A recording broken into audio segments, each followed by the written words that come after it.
দেখুন, আমরাও স্কুলের পাশাপাশি আমরাও বন্ধ করব আজকের থেকে, অর্থাৎ 6 তারিখ থেকে 10 তারিখ অবধি। অর্থাৎ স্কুল যতদিন ছুটি দিয়েছে ততদিন আমরা অঙ্গনওয়াড়ি সেন্টারও বন্ধ রাখবো। কিন্তু একটা বিশেষ কথা হলো যে আমরা অনেক সময় স্কুল যখন বন্ধ দেয় আমরা বন্ধ দিতে পারি না, কারণ আমাদের অঙ্গনওয়াড়িতে মিনিমাম 300 দিন তাকে খোলা রাখতে হয়।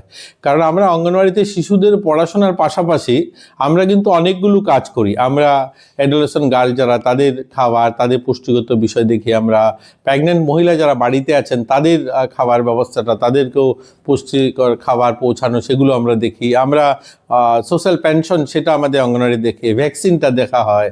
তো শিশুদের টিকাকরণ, এইগুলো বিভিন্ন কাজ করে আমাদের অঙ্গনওয়াড়ি সেন্টারগুলো। এর জন্য আমরা অঙ্গনওয়াড়ি চাইলেও বন্ধ রাখতে পারি না।